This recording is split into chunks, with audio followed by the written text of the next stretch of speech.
ಮನರೇಗಾ ಬದಲಿಸುವ ಮೂಲಕ ಕೇಂದ್ರ ಸರ್ಕಾರ ಕೂಲಿ ಕಾರ್ಮಿಕರ ಉದ್ಯೋಗ ಹಕ್ಕನ್ನು ಕಸಿದುಕೊಂಡಿರುವ ಕೇಂದ್ರದ ವಿಬಿಜಿ ರಾಮ್ಜಿ ವಿಧೇಯಕ ಮಸೂದೆ ತಿರಸ್ಕಾರ ಮಾಡುವಂತೆ ಆಗ್ರಹಿಸಿ ದಿನಾಂಕ 22ರಂದು ರಾಜ್ಯದ ಎಲ್ಲಾ ಸಂಸದರ ಕಚೇರಿ ಮುಂದೆ ಪ್ರತಿಭಟನೆ ನಡೆಸಲಾಗುವುದು ಎಂದು ಗ್ರಾಮೀಣ ಕೂಲಿ ಕಾರ್ಮಿಕರ ಸಂಘಟನೆ ಮುಖಂಡರಾದ ಗುರುರಾಜ್ ಅವರು ಹೇಳಿದರು. ಅವರಿಂದು ನಗರದ ಸುದ್ದಿಗಾರರೊಂದಿಗೆ ಮಾತನಾಡುತ್ತಾ, ಗ್ರಾಮೀಣ ಭಾಗದಲ್ಲಿ ಬಡವರ ಬದುಕು ಕಟ್ಟಿಕೊಳ್ಳುವ ಅತ್ಯಂತ ಮಹತ್ವದ ಯೋಜನೆ ಮನರೇಗಾ ಯೋಜನೆ ರಾಮ್ಜಿ ಯೋಜನೆಯಾಗಿ ಬದಲಾವಣೆ ಮಾಡುವ ಮೂಲಕ ಕೇಂದ್ರ ಸರ್ಕಾರ ಉದ್ಯೋಗ ಹಕ್ಕನ್ನು ಕಸಿದುಕೊಂಡಿದೆ ಎಂದು ತೀವ್ರ ಆಕ್ರೋಶ ವ್ಯಕ್ತಪಡಿಸಿದರು. ಕಾಂಗ್ರೆಸ್ ಕೇವಲ ಮಹಾತ್ಮ ಗಾಂಧಿ ಹೆಸರನ್ನು ಕೈಬಿಡಲಾಗಿದೆ ಎಂದು ಪ್ರತಿಭಟನೆ ನಡೆಸುತ್ತಿದ್ದಾರೆ ಹೊರತು ಕೂಲಿ ಕಾರ್ಮಿಕರ ಬಗ್ಗೆ ಅವರು ಧ್ವನಿ ಎತ್ತಿಲ್ಲ ಎಂದು ಕಾಂಗ್ರೆಸ್ ವಿರುದ್ಧ ತೀವ್ರ ಅಸಮಾಧಾನ ವ್ಯಕ್ತಪಡಿಸಿದರು. ಕಾರ್ಮಿಕರು ಮತ್ತು ಯಾವುದೇ ಕಾರ್ಮಿಕ ಗುಂಪುಗಳ ಜೊತೆ ಸಮಾಲೋಚನೆ ನಡೆಸದೆ ಕೇಂದ್ರ ಸರ್ಕಾರ ಬಂಡವಾಳಶಾಹಿಗಳ ಪರವಾಗಿ ಈ ಮಸೂದೆಯನ್ನು ರಚನೆ ಮಾಡಿದೆ. ಕೇಂದ್ರದ ವಿಧೇಯಕ ಮಸೂದೆಯಿಂದ ಮನರೇಗಾ ಸಂಪೂರ್ಣ ಪ್ರಮಾಣದಲ್ಲಿ ಕಿತ್ತೊಗೆಯುವ ಹುನ್ನಾರ ಆಗಿದೆ ಎಂದರು. ಉದ್ಯೋಗ ಖಾತ್ರಿ ಕೇಂದ್ರ ಸರ್ಕಾರ ಬಿಗಿಮುಷ್ಟಿ ಕೇಂದ್ರೀಕೃತ ವಿವೇಚನಾಯುಕ್ತ ಬಜೆಟ್ ನಿಯಂತ್ರಿಸುವ ಮೂಲಕ ಬಡವರ ಉದ್ಯೋಗದ ಹಕ್ಕನ್ನು ಕಸಿದುಕೊಳ್ಳುವ ಪ್ರಯತ್ನ ಇದಾಗಿದೆ ಎಂದು ಕೇಂದ್ರ ವಿರುದ್ಧ ಕಿಡಿಕಾರಿದರು. ಪ್ರಾಸ್ತಾವಿಕ ಮತ್ತು ಪ್ರಕಾರ ಪ್ರತಿ ವರ್ಷ ರಾಜೀವ್ ಅವರ ಬಜೆಟ್ ಹಂಚಿಕೆಯನ್ನು ಕೇಂದ್ರ ಸರ್ಕಾರದ ನಿರ್ಧರಿಸುತ್ತದೆ. ಅದೇ ರೀತಿ ಯಾವುದೇ ಹೆಚ್ಚುವನ್ನು ರಾಜ್ಯ ಸರ್ಕಾರಗಳೇ ಭರಿಸಬೇಕು. ಪ್ರತಿ ರಾಜ್ಯದಲ್ಲಿ ಒದಗಿಸಲು ಮಾನವ ದಿನಗಳ ಸಂಖ್ಯೆಯ ಮೇಲೆ ಮಿತಿಯನ್ನು ಹೇರುತ್ತದೆ ಎಂದರು. ಹೀಗಿರುವ ಬಜೆಟ್ನಲ್ಲಿ ಕೇಂದ್ರ ಸರ್ಕಾರವು ಪ್ರತಿ ಕುಟುಂಬಕ್ಕೂ ವರ್ಷಕ್ಕೆ ಯೋಜನೆಗಳ ಕೆಲಸ ಒದಗಿಸಲು ಸಾಧ್ಯವಾಗುತ್ತಿಲ್ಲ.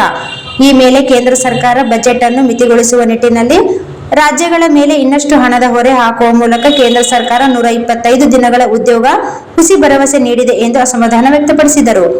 ಮನರೇಗಾ ಅನುಷ್ಠಾನದಲ್ಲಿ ಕೇಂದ್ರ ಸರ್ಕಾರ 90ರಷ್ಟು ನೀಡಿದರೆ ರಾಜ್ಯ ಸರ್ಕಾರ ಶೇಕಡ 10ರಷ್ಟು ನೀಡಲಾಗುತ್ತಿತ್ತು. ಆದರೆ ಈ ಮಸೂದೆಯಲ್ಲಿ ಕೇಂದ್ರ ಶೇಕಡ 60ರಷ್ಟು ನೀಡಿದರೆ ರಾಜ್ಯಗಳು 40ರಷ್ಟು ಭರಿಸಬೇಕು ಎಂದರು. ಕೃಷಿ ಚಟುವಟಿಕೆ ಸಮಯದಲ್ಲಿ 60 ದಿನಗಳ ಕಾಲ ಈ ಯೋಜನೆ ಸ್ಥಗಿತಗೊಳಿಸಲಾಗಿದೆ. ಇದರಿಂದ ಗ್ರಾಮೀಣ ಬಡ ಜನರು ರಾಜ್ಯಗಳತ್ತ ವಲಸೆ ಹೋಗುವ ಪರಿಸ್ಥಿತಿ ನಿರ್ಮಾಣಗೊಂಡಿದೆ ಎಂದರು. ಈ ಸಂದರ್ಭದಲ್ಲಿ ಮಾರಮ್ಮ, ಹುಚ್ಚಮ್ಮ, ರೂಪ ಸೇರಿದಂತೆ ಉಪಸ್ಥಿತರಿದ್ದರು.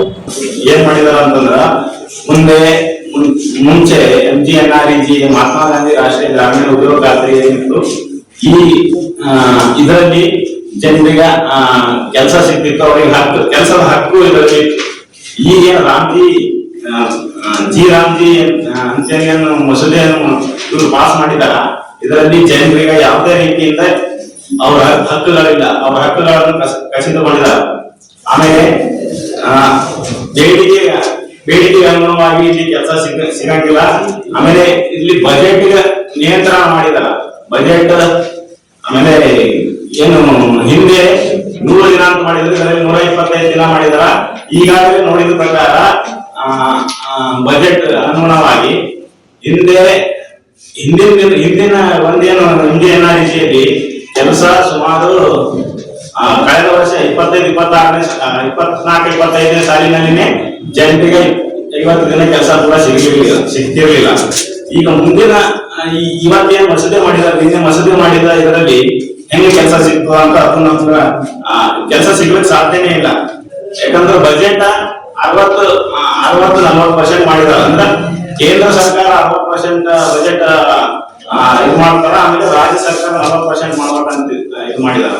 ಹಿಂದೆ 90-10-90 ಇತ್ತು.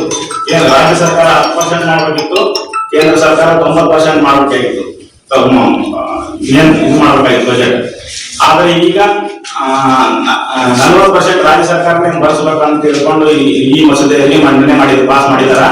ರಾಜ್ಯ ಸರ್ಕಾರ ಈಗಾಗಲೇ ಕರ್ನಾಟಕದಲ್ಲಿ ನೋಡಿದ್ರ 25-26ನೇ ಸಾಲಿನಲ್ಲಿ ಇನ್ನೂ 40 ದಿನ ಕೂಡ ಜನ ಕೆಲಸ ನಿರ್ವಹಿಸಿಲ್ಲ, ಕೆಲಸನೇ ಸಿಗ್ತಾ ಇಲ್ಲ.